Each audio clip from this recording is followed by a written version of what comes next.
কেন রাশিফল ভালো হওয়া সত্ত্বেও আপনি টাকা পাচ্ছেন না? তার কারণ হলো আপনার জন্মকুণ্ডলিতে সৌভাগ্য যোগের অনুপস্থিতি। অন্য মানুষের ক্ষেত্রে নীলা পড়লে বিপদ আসতে পারে, কিন্তু ইন জেনারেল আপনার ক্ষেত্রে নীলা শুভ স্টোন। তবে অবশ্যই নীলা পড়বার আগে তার কালার সম্পর্কে জাজ করতে হবে এবং বুঝতে হবে ঠিক এক্স্যাক্টলি কোন কালারের নীলা, সেটা আপনার জন্য গুরুত্বপূর্ণ। তাহলে মকর রাশি বা লগ্নের মানুষদের জন্য প্রথম মহাযোগ সেটি হলো জন্মকুণ্ডলিতে দশমে শনিদেব তুঙ্গ হয়ে রয়েছেন এবং শনিদেবের নক্ষত্র অধিপতি তিনি রয়েছেন উপচয় স্থানে। প্রচুর পরিশ্রম, প্রচুর অর্থ, প্রচুর উন্নতি, কিছুটা একাকিত্ব। জন্মকুণ্ডলিতে যে কোনোভাবে শনি শুক্র কম্বিনেশন যদি থাকে, ঘনিষ্ঠ সম্পর্ক যদি সৃষ্টি হয়, সেই ক্ষেত্রে জাতকের জন্য এটা মহারাজযোগ হিসেবে ট্রিটেড হবে। এই কম্বিনেশন যদি আমরা পঞ্চমে, নবমে, ষষ্ঠে দেখতে পাই, দশমে দেখতে পাই, একাদশে দেখতে পাই, সেই ক্ষেত্রে জাতক জীবনে প্রচুর উন্নতি করছেন। যে কোনো দশা অন্তর্দশা, যে কোনো ট্রানজিট জাতকের জীবনে প্রচুর উপার্জনের সুযোগ, অর্থনৈতিক উন্নতি ইত্যাদি নিয়ে আসতে সক্ষম। মকর রাশি বা লগ্নের মানুষদের জন্য রবি অষ্টমপতি। এই অষ্টমপতি যদি দশমে নিচস্থ হয় এবং তার সঙ্গে সঙ্গে বুধ শুক্র এরা নবম এবং একাদশে অবস্থান করে, সেই ক্ষেত্রেও আপনার ক্ষেত্রে বিরাট বড় যোগ দেখতে পাওয়া যাবে এবং আপনি সৌভাগ্যবান। তাহলে কলকাতা, দুর্গাপুর, আগরতলা এবং গুয়াহাটি সরাসরি যোগাযোগ করবার জন্য ফোন করুন আমাদের বুকিং নাম্বারে।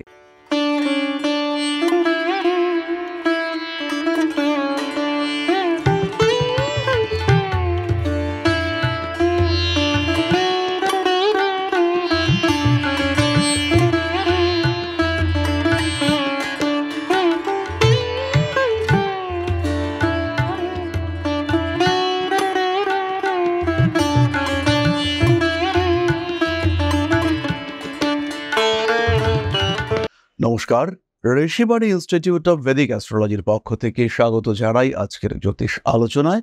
আমি শান্তনু আপনাদের সঙ্গে। আলোচ্য বিষয় সৌভাগ্য এবং মকর রাশি। যারা আমরা ভাগ্যফল দেখি, যারা আমরা রাশিফল দেখি, আমরা বারবার জিজ্ঞেস করি একটাই প্রশ্ন, ভালো দিন কবে আসবে? আপনারা তো বলছেন যে দিন পাল্টাবে, ভালো হবে, প্রচুর টাকা আসবে, ফাটকা টাকা পাবো, কিন্তু কবে পাবো? মাসের পর মাস, বছরের পর বছর অতিবাহিত হচ্ছে, কিন্তু টাকা পাচ্ছি না। কেন কেন কেন? এই কেনর উত্তর আজকের ভিডিওতে আমরা খুঁজবার চেষ্টা করব। কেন রাশিফল ভালো হওয়া সত্ত্বেও আপনি টাকা পাচ্ছেন না? তার কারণ হলো আপনার জন্মকুণ্ডলিতে সৌভাগ্য যোগের অনুপস্থিতি। কিছু যোগ থাকে যারা আমাদের কুণ্ডলিতে পাওয়ার দেয়। আপনার জন্মকুণ্ডলিতে যদি লগ্ন বলবান না থাকে, সেই ক্ষেত্রে আপনি জীবনে উন্নতি করবেন কি করে? আপনিই দুর্বল, সেই ক্ষেত্রে উন্নতি আসবে কোথা থেকে? কোনো কোনো সময় আমরা দেখতে পাই ভাগ্যস্থান অত্যন্ত বলবান হয়ে রয়েছে, ভাগ্যস্থানে বৃহস্পতি, কিন্তু সেই বৃহস্পতি আপনার জন্য শত্রু। মকর আপনার রাশি বা লগ্ন, ভাগ্যস্থানে বৃহস্পতি ঘাতক, আপনি সমস্যায় পড়বেন। ভাগ্যে উন্নতি, কর্মে উন্নতি, বাধা আসবে। সবার ক্ষেত্রে শনিদেব খারাপ, কিন্তু আপনার ক্ষেত্রে শনিদেব কিন্তু ভালো ফল দিতে পারে, কারণ আপনার লগ্ন অধিপতি শনিদেব, আপনার নিয়ন্ত্রক তিনি শনিদেব। তাই জীবনে উন্নতি আসার জন্য মকর রাশি বা লগ্নের মানুষদের শনির বলবত্তার দিকে নজর দেওয়া এটা কিন্তু জরুরি। অন্য মানুষের ক্ষেত্রে নীলা পড়লে বিপদ আসতে পারে, কিন্তু ইন জেনারেল আপনার ক্ষেত্রে নীলা শুভ স্টোন। তবে অবশ্যই নীলা পড়বার আগে তার কালার সম্পর্কে জাজ করতে হবে এবং বুঝতে হবে ঠিক এক্স্যাক্টলি কোন কালারের নীলা, সেটা আপনার জন্য গুরুত্বপূর্ণ। আপনি গাঢ় নীল নীলা পড়বেন, না আপনি সবুজাভ হলুদ বর্ণের নীলা পড়বেন, না আপনি হলদেটে পিতাম্বরী নীলা পড়বেন, এই বিষয়টি কিন্তু বুঝতে হবে এবং তখনই নীলা আপনার ভাগ্য ফেরাতে পারে। অনেকেই আমরা দেখেছি অমিতাভ বচ্চনের হাতে একটা নীলা রয়েছে, অসাধারণ অপরাজিতা নীলা, কিন্তু এই অপরাজিতা নীলা তাকে সাপোর্ট দিলেও আপনাকে সেই সাপোর্ট কিন্তু নাও দিতে পারে। যাই হোক না কেন, মকর রাশি বা লগ্নের মানুষদের জন্য এমন কয়েকটি যোগ যেগুলো আপনার ভাগ্যকে সম্পূর্ণ বদলে দিতে পারে। তাহলে মকর রাশি বা লগ্নের মানুষদের জন্য প্রথম মহাযোগ সেটি হলো জন্মকুণ্ডলিতে দশমে শনিদেব তুঙ্গ হয়ে রয়েছেন এবং শনিদেবের নক্ষত্র অধিপতি তিনি রয়েছেন উপচয় স্থানে। প্রচুর পরিশ্রম, প্রচুর অর্থ, প্রচুর উন্নতি, কিছুটা একাকিত্ব। জীবনের সুযোগগুলোকে সঠিকভাবে ব্যবহার করে আপনি উন্নততর জীবনের দিকে অগ্রসর হতে পারছেন, ডেভেলপমেন্ট অনেকটাই বাড়ছে। নিশ্চিন্তে নির্ভাবনায় জীবনে উন্নতির দিকে এগিয়ে যান, নিজেকে ভালো রাখার পরিকল্পনা করুন। ভালো আপনি থাকবেনই, তবে এই যুগে বিবাহিত জীবন, প্রেম জীবন এই সমস্ত দিকে কিন্তু সমস্যা আসতে দেখতে পাওয়া যায়। পরবর্তী যোগ হলো শনি শুক্র যোগ।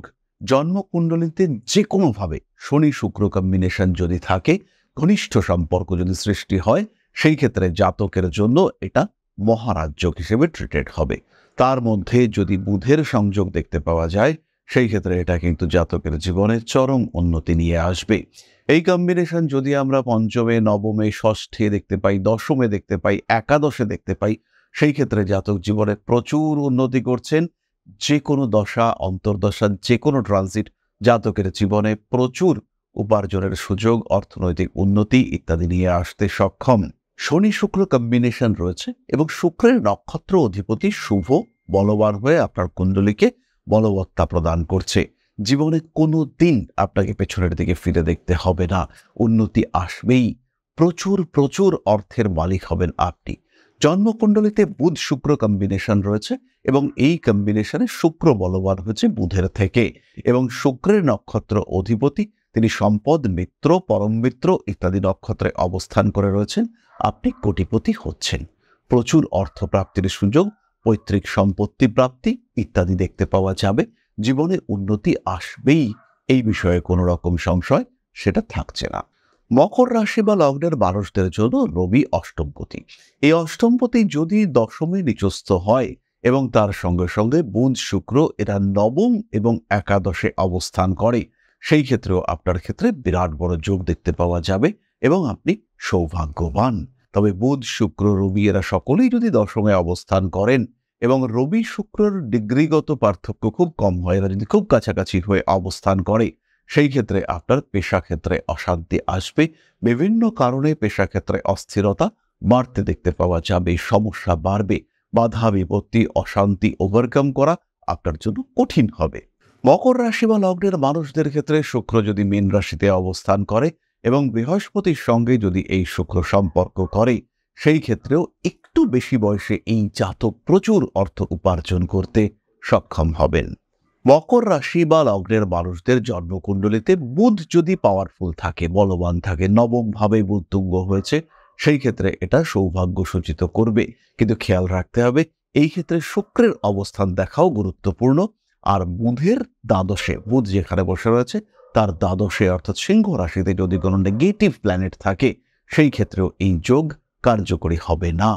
কিন্তু যদি বুধ বলবান থাকে, সিংহ রাশি যদি গ্রহশূন্য থাকে, রবি যদি নিচস্থও হয়, তাহলেও কিন্তু জাতক প্রচুর অর্থ উপার্জন করতে পারবে।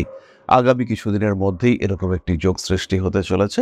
17ই সেপ্টেম্বর থেকে কন্যা রাশিতে বুধাদিত্য যোগ তৈরি হবে এবং 15ই সেপ্টেম্বর থেকে শুক্র কিন্তু মকরের অষ্টমে অবস্থান করবে সিংহ রাশিতে। এই ক্ষেত্রে এই বুধাদিত্য যোগের পূর্ণ রেজাল্ট সেটা কিন্তু মকর রাশির বেশিরভাগ মানুষ তারা পাবেন না। মকর ভাবছেন বুধ তুঙ্গ হবে, রেজাল্ট তো আমি পাবই, কিন্তু শুক্র সে আপনার দশমপতি, পঞ্চমপতি, সে আপনার অষ্টমে অবস্থান করে রয়েছেন, আপনার রেজাল্ট কমিয়ে দিচ্ছে। ফলে এখানে কিন্তু আপনার পক্ষে ফল পাওয়াটা কঠিন। বেশিরভাগ মকর রাশি বা লগ্নের মানুষ তারা কিন্তু ভাববেন যে এই সময় প্রচুর অর্থপ্রাপ্তি হবে, কিন্তু বেসিক্যালি সেখানে বাধা রয়েছে, কারণ ডিনায়াল হাউস সেখানে শুক্র বসে রয়েছে, রেজাল্ট সেটা কিন্তু কমবে, সমস্যা থাকবে। সুতরাং মকর রাশি বা লগ্নের মানুষরা কখন সৌভাগ্যবান হবেন তার একটা সাধারণ ধারণা আমরা প্রাপ্ত হলাম। এছাড়াও বহু যোগ রয়েছে, যেমন একটা অতি সিম্পল যোগ, যদি মকরের দ্বিতীয় অর্থাৎ কুম্ভ রাশিতে শতভিষা নক্ষত্রে রাহু অবস্থান করেন, মকর প্রচুর অর্থ উপার্জন করতে সক্ষম হন। ধরে রাখাটা একটু কঠিন হয়, কিন্তু অর্থনৈতিক শ্রীবৃদ্ধি এটা মকর উপার্জন করতে পারেন এবং অনেকটাই পারেন। আবার যদি এই রাহু গুরুচণ্ডাল যোগে অংশগ্রহণ করে, বৃহস্পতি যদি এই রাহুর উপরে দৃষ্টি দেয়, তাহলে সেই জাতকের বিদেশ যাত্রা হবে। এবার যদি শুক্র দ্বাদশে অবস্থান করে, তাহলে অসাধারণ বিদেশ যাত্রা হবে। জাতক বিদেশে খুব ভালো জায়গায়, খুব ভালো অবস্থায় অবস্থান করবেন। নিজের জায়গা নিয়ে জাতকের কোনো রকম সংশয় সেটা কিন্তু থাকবে না। আবার যদি মকর লগ্নে মঙ্গল অবস্থান করে বৃহস্পতির সঙ্গে সম্পর্ক করে, এটাও ওয়ান কাইন্ড অফ রাজযোগ হিসেবেই কাজ করবে। মকর খুব ভালো থাকতে পারবে। এই কম্বিনেশনে মকরের উন্নতি হবেই, কেউ আটকাতে পারবে না। তাহলে আপনি কতটা সৌভাগ্যবান সেটা জানার জন্য অবশ্যই দরকার একটা পূর্ণাঙ্গ জ্যোতিষ আলোচনা আপনার জন্মকুণ্ডলীর রেসপেক্টে। সুতরাং যদি আপনি নিজের জন্মকুণ্ডলীর একটা অ্যানালাইসিস চান, জন্মকুণ্ডলীর সম্পর্কে যদি আপনি কিছুটা জানতে চান, সেই ক্ষেত্রে অবশ্যই যোগাযোগ করুন আমাদের সঙ্গে। আর এখন আমরা থাকছি গুয়াহাটিতেও। আগামী সেপ্টেম্বর মাস থেকে আমাদের পাওয়া যাবে গুয়াহাটিতেও। তাহলে কলকাতা, দুর্গাপুর, আগরতলা এবং গুয়াহাটি সরাসরি যোগাযোগ করবার জন্য ফোন করুন আমাদের বুকিং নাম্বারে।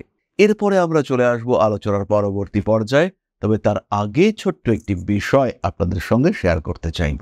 পরম ব্রহ্ম মিলন মঠ ও সেবাশ্রম অধ্যাত্ম, সেবা এবং প্রকৃতি পূজনে সম্পূর্ণ নিয়োজিত একটি সংস্থা। সম্পূর্ণ স্বেচ্ছাসেবী এবং সমাজ কল্যাণমূলক এই সংস্থা আমরা এগিয়ে চলেছি মানুষের পাশে দাঁড়ানোর লক্ষ্যে। এই প্রসঙ্গে দীর্ঘদিন ধরেই আমরা বিভিন্ন এলাকায় বেশ কিছু কাজ করে আসছি। আপনাদের সহযোগিতা, আপনাদের পাশে দাঁড়ানো, আপনাদের হাতে হাত মিলিয়ে এগিয়ে নিয়ে আসার চেষ্টা, আপনাদের সহযোগিতা, আপনাদের পাশে দাঁড়ানোর প্রয়াস, এই সমস্ত কিছুই আমাদেরকে এগিয়ে নিয়ে চলেছে। আমাদের পাথেয় হয়ে উঠেছে আপনাদের ভালোবাসা। বিগত বেশ কিছুদিন ধরেই আমরা বিভিন্ন অনগ্রসর এলাকায় কাজ করে চলেছি। কখনো আমরা শিশুদের মধ্যে শিক্ষা উপকরণ বিতরণ করেছি, কখনো আমরা পুজোর পোশাক বিতরণ করেছি, কখনো তাদের খাদ্যের ব্যবস্থা করেছি। আমরা কন্টিনিউয়াসলি তাদের পড়াশুনোর জন্য 2টি ফ্রি কোচিং সেন্টার শুরু করেছি। তাদের মধ্যে ক্রিয়েটিভ অ্যাক্টিভিটিগুলিকে জাগ্রত করবার জন্য সম্পূর্ণ বিনামূল্য একটি নৃত্য শিক্ষা প্রশিক্ষণের ব্যবস্থা সেটা আমরা করতে সক্ষম হয়েছি। এবং এই প্রত্যেকটি পদক্ষেপেই আমরা পেয়েছি আপনাদের সঙ্গ, আমরা পেয়েছি আপনাদের সহযোগিতা, আমরা পেয়েছি আপনাদের ভালোবাসা। আমরা শীতকালে কম্বল বিতরণ করেছি, আমরা মায়েদের মধ্যে খাদ্য উপকরণ, পুষ্টি উপকরণ বিতরণ করেছি, আমরা বিতরণ করেছি ডেঙ্গুর সময় প্রচুর মশারি। এই প্রত্যেকটি কাজেই আপনারা ছিলেন আমাদের পাশে। বর্তমানে মানুষের ভালোবাসায় আমরা ধীরে ধীরে আরেকটু বড় হয়ে উঠছি। এই অবস্থায় বর্তমান পরিস্থিতিতে এই কাজগুলিকে আরো এগিয়ে নিয়ে যাওয়ার জন্য, সুষ্ঠুভাবে করবার জন্য প্রয়োজন একটি পরিকাঠামো। তাই আমরা চিন্তাভাবনা করছি একটি আশ্রম ফরমেশনের, এবং এর জন্য প্রয়োজন জমি, এর জন্য প্রয়োজন পরিকাঠামো। তাই যারা আমাদের সাবস্ক্রাইবার রয়েছেন, যারা আমাদের ভিউয়ার রয়েছেন, যারা আমাদের ফলোয়ার রয়েছেন, যারা আমাদেরকে ভালোবাসেন, যারা আমাদের পাশে থাকেন, প্রত্যেকটি সহানুভূতিশীল মানুষের কাছে আমাদের অনুরোধ, সাধ্যমতো সামান্য পরিমাণে আপনারা এগিয়ে আসুন। বিন্দু বিন্দুতে সম্পূর্ণ হবে সিন্ধুর গঠন, তৈরি হবে পরম ব্রহ্মমিলন মঠ ও সেবাশ্রমের পরিকাঠামো। তাই যারা বিভিন্ন সময় বিভিন্ন অবস্থায় মানুষের পাশে গিয়ে দাঁড়ান, যারা প্রকৃতিকে ভালোবাসেন, যারা জীবনকে এগিয়ে নিয়ে যাওয়ার পথে অন্যকে সাহায্য করতে পছন্দ করেন, সেরকম প্রত্যেকটি মানুষের কাছে আমাদের সাধারণ অনুরোধ, আমাদের এই মহৎ উদ্দেশ্যকে সফল করে তুলবার জন্য যতটুকু সম্ভব, যতটুকু সাধ্য, অবশ্যই এগিয়ে আসুন, বাড়িয়ে দিন সামান্য সহযোগিতার হাত। অধ্যাত্ম, সেবা এবং প্রকৃতি পূজনের এই মহান কর্মে, মহান ব্রতে ব্রতী হয়েছি আমরা। আমাদের সঙ্গে হাতে হাত মিলিয়ে আপনারাও যতটুকু সম্ভব এগিয়ে আসুন। সবার প্রচেষ্টায় এই বিরাট কর্মযজ্ঞ সাফল্যমণ্ডিত হবে। সবাইকে জানাই অগ্রিম ধন্যবাদ। আমরা জানি আপনাদের সহযোগিতা আমরা পাবো। বেশ কিছুদিন ধরেই বহু মানুষ আমাদেরকে সাহায্য করে চলেছেন, কারণ আমাদের ইন্ডিভিজুয়াল সামর্থ্য অতি ক্ষুদ্র, তার মাধ্যমে এই মহৎ কার্যগুলিকে সম্পূর্ণ করা সম্ভব নয়। তাই প্রত্যেকের ছোট্ট ছোট্ট সহযোগিতার হাত আমাদেরকে এগিয়ে নিয়ে চলেছে। আমরা এগিয়ে চলেছি সাফল্যের লক্ষ্যে। আপনাদের ভালোবাসা এভাবেই আমাদের পাশে থাক, আমরা সফল হবই। তাহলে এবার আমরা চলে আসি আপনাদের প্রশ্ন প্রসঙ্গে। প্রশ্ন করেছেন Smritikana Mondal, Haldia, date of birth 14/2/1998, birth time 12টা 45 AM, উত্তর ফাল্গুনী নক্ষত্র, সিংহ রাশি। আবার কোশ্চেন, আমার কি সরকারি জব হবে? স্মৃতিকণা, প্রথমেই বলি, এই কুণ্ডলিতে তোমার কনফিডেন্স লেভেল কিন্তু ভীষণ বেশি। একে কাজে লাগিয়ে সরকারি জব কেন, যে কোনো জিনিস তুমি চাইবে সেটা হবেই। পারিপার্শ্বিক পরিবেশ তোমার কনসেন্ট্রেশন নষ্ট করছে, এটা বাড়ানোর জন্য মেডিটেশন করতে হবে।